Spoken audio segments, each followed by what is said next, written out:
Olá. Depois do meu último vídeo a respeito da tal votação de voto impresso auditável, eu recebi uma série de comentários,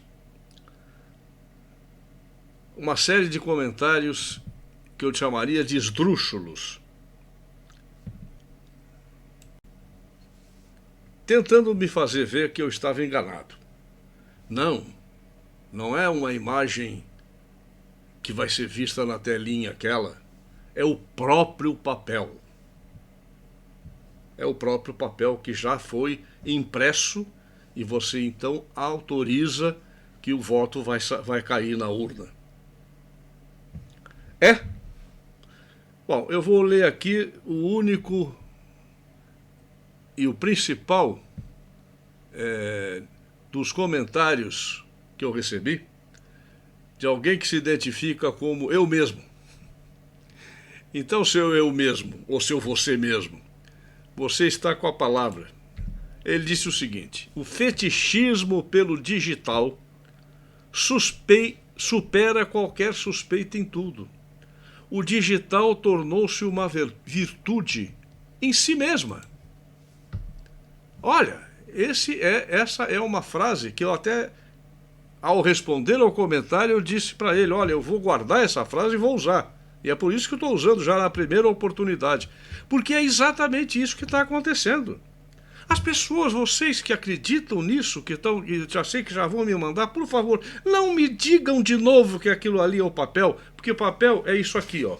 Isso aqui é um papel. Eu rasgo, eu ponho, eu faço o que eu bem entender com ele.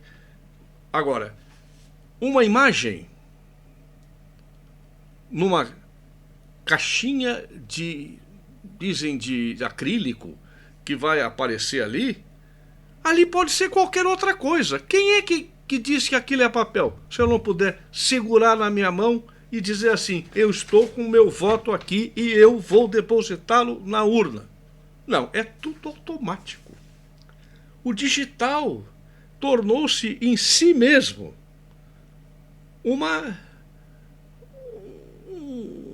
enfim, se justifica a si mesmo. Você fala, vê aquela coisinha ali, não, é o papel, eles estão dizendo que é o papel, então é o papel, tem que ser. Os técnicos, os tecnocratas, os especialistas já testaram e já viram que isso está uma maravilha. Ontem me mandaram, um desses caras que me mandou primeiro, pedindo que eu votasse a favor desse voto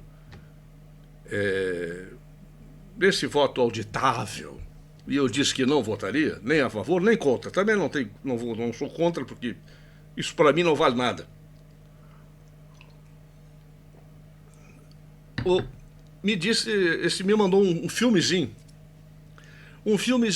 a respeito das melhorias que foram feitas nos Estados Unidos nas maquininhas de votar anterior à eleição de 2020. Mostrando, olha, então agora, com as eleições de 2020, agora vai estar tudo acertado. E não foi roubado? A eleição não foi totalmente fraudada em 6 estados nos Estados Unidos a favor desse velho caindo aos pedaços? Que na verdade a Kamala Harris é que é a presidente que está mandando no país, ela e o Bernie Sanders. Não foi roubado? Então esse filmezinho simplesmente reforça o que eu disse. Isso não vale nada. Não é um papel que está ali. É uma imagem virtual que pode ser qualquer coisa. O papel que vai sair depois de cair na urna pode ser outro. Isto é a armadilha. Eu volto a dizer, repito, e não vou mudar de opinião, porque a não ser que me deixem de pegar esse tal de papel na mão e eu depositar na urna. Senão, é tudo a mesma palhaçada que tem sido feita desde o início dessas votações por máquina. Agora me disseram uma outra coisa, recebi um outro e-mail de um sujeito dizendo: ah, mas depois é só fácil, se houver alguma contestação de alguma urna, basta fazer uma amostragem de 5, 10, 20% de tanto, que já mostra se aquela votação ali está certa ou não. My God! Aonde é que essas pessoas estão com a cabeça? Um voto, um eleitor, tem que se examinar um a um todos os votos. Isto é auditar uma urna. Ora, qualquer um sabe muito bem que pode-se colocar 20%, não quer dizer absolutamente nada, 20% pode, e os outros 80%. Por que não se examina os 80%? Quer dizer, já estão preparando a pilantragem, inclusive as pessoas que estão a favor desse voto pseudo-auditável, que eu não acredito que seja. Isso não vai ser auditável coisa nenhuma. Ou volta ao voto papel, espera 30 dias se for necessário. Ora, a eleição geralmente é em outubro. Primeiro domingo de outubro, segundo domingo de outubro, se for segundo turno, último domingo de outubro, se for segundo turno, a posse é em 1º de janeiro. Você tem 2 meses para poder fazer a apuração. E apuração com fiscais e pública, como sempre foi aqui no Rio de Janeiro, no Maracanã. Havia uma série de pessoas que conseguiam, não era todo mundo que podia entrar, é claro, mas muita gente conseguia, a imprensa estava lá, fotografando, vendo a abertura das urnas, vendo direitinho. Isto é uma eleição. Um homem, um voto, não 20%. 20% basta. Os outros 80% dos eleitores daquela urna, lixem-se. Olha, eu admito que eu estou velho. Admito, claro, não tem condição de dizer que não, mas eu votei muitas vezes no papel. Parece que as pessoas, tem gente da minha idade apoiando isso. Agora, a juventude que hoje em dia passa o dia inteiro com um trocinho na mão, telefone vindo e vendo imagens virtuais, e achando que aquilo era certo, está garantido. Olha, essa gente, essa juventude que hoje em dia, sei lá quando é que começaram essas eleições, nem me lembro, quando começaram a eleição por maquininha eletrônica, essa gente não tinha nem nascido às vezes. Tem gente que já nasceu com isso. Então acreditam, como diz esse eu mesmo, ele diz isso mesmo, quer dizer, eu vou até pegar de novo aqui a frase dele,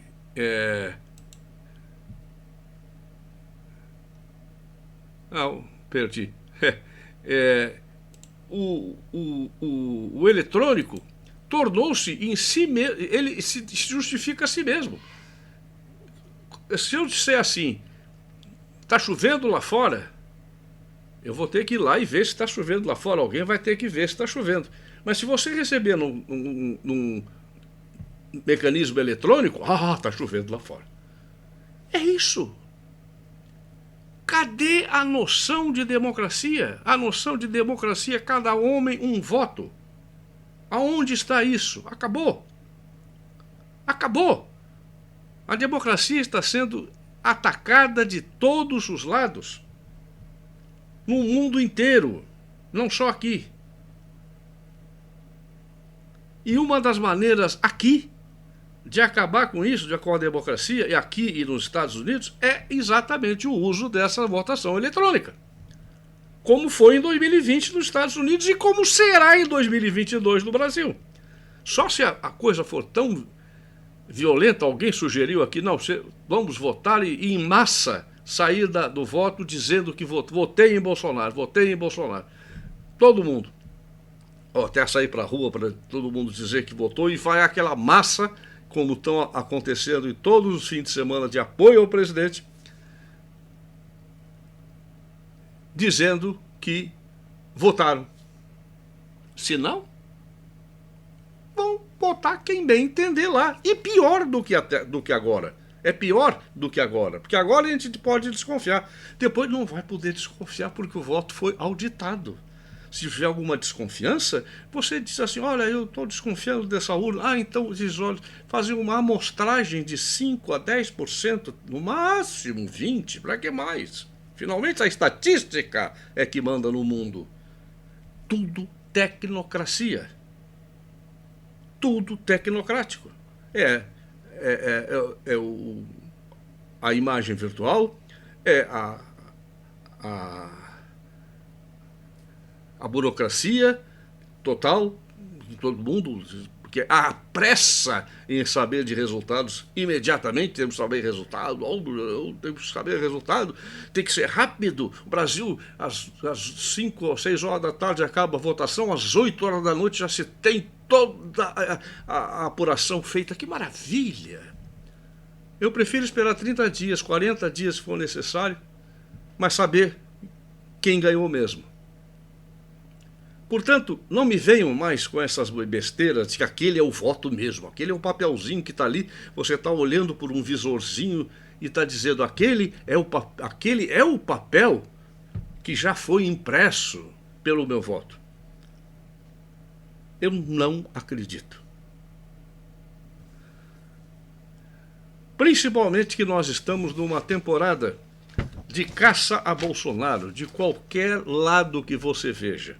Menos dessa população enorme que está saindo para a rua, em apoio, já semana passada, 2 vezes nesse fim de semana, sábado e domingo, gente saindo para a rua, milhares, centenas de milhares, parece que na Paulista 1 milhão de pessoas foram no domingo passado, ou no sábado passado, foi coisa assim de 1 milhão de pessoas, uma coisa assim. Agora, isso não adianta. Eu me lembro do movimento anti-Chávez na Venezuela. Caracas, que é uma cidade muito menor que o Rio de Janeiro, muito menor que São Paulo, menor que Porto Alegre, menor que Salvador, menor que Brasília, chegou a botar 3 milhões de pessoas na rua. Naquela votação para tirar o Chávez. Todas as pesquisas diziam 60% a 40% a favor do recall, de tirar o Chávez. O que deu das maquininhas Smartmatic, exatamente estas, que é dono dela, é um lord inglês, Mark, agora me esqueci, mas tenho falado muito nele aqui, então já falei várias vezes. O que a maquininha deu? Exatamente o oposto, 40 a 60, 40 votos sim, 60% voto não. Exatamente o oposto. 3 milhões de pessoas na rua, 4, 5 dias seguidos, e não só em fim de semana, não. Os venezuelanos foram durante a semana, pararam de trabalhar. Conhecido meu, amigo meu, como psicanalista, fechou o consultório para sair para a rua. 3, 4 dias na rua. O que deu? Confiaram na Smartmatic, que na época não pertencia ainda a esse lorde, pertencia 40% à família Chávez. E quem pode acreditar num troço desses?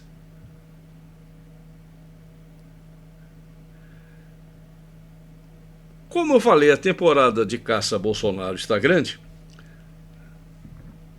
Eu recebia de um amigo um prefácio de um livro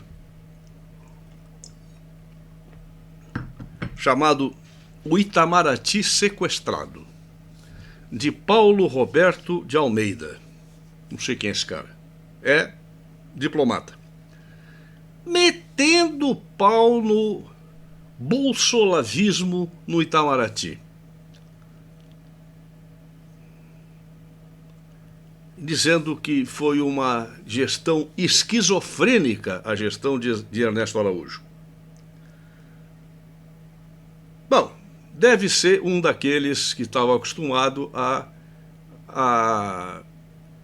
repetir ad nauseam as ordens que vinham do Foro de São Paulo.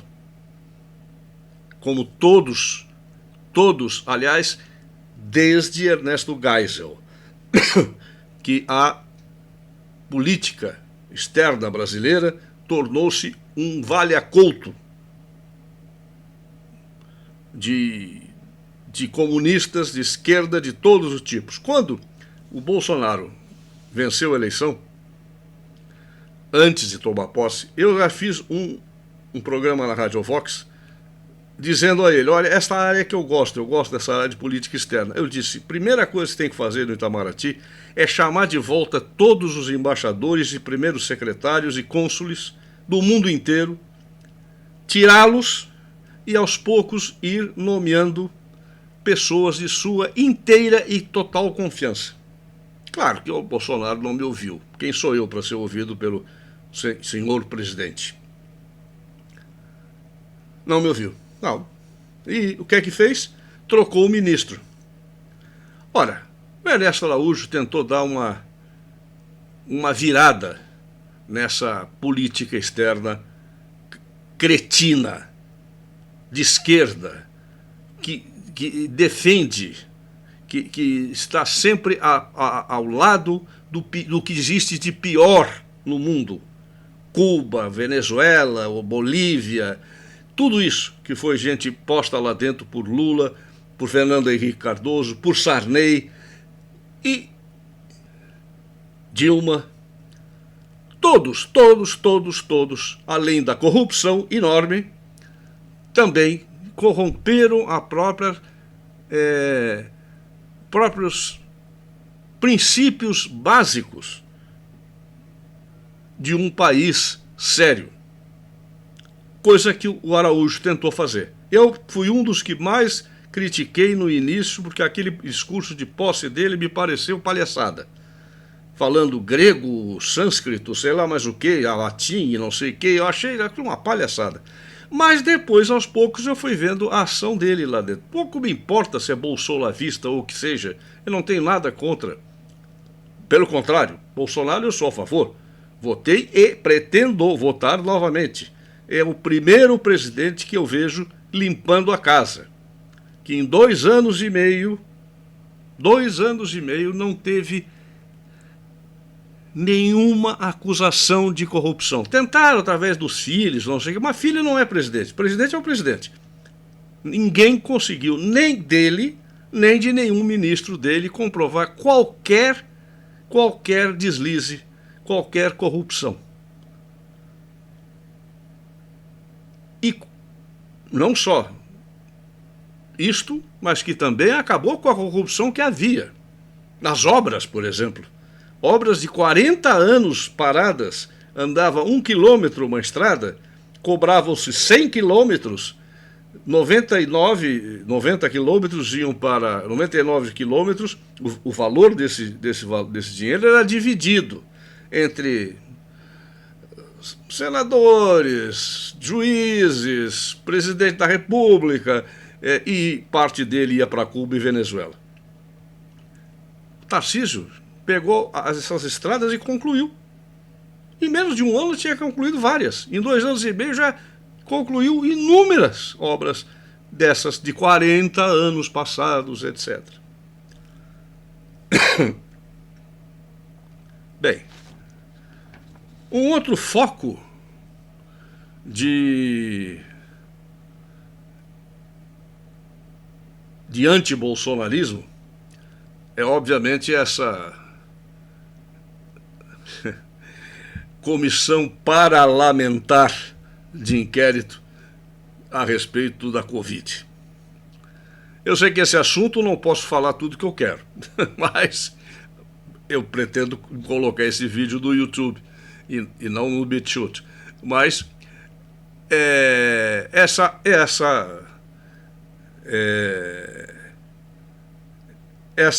comissão realmente é parlamentar. Um sujeito que tem mais de 100 processos na justiça contra ele, ou mais, muito mais, como relator, e dá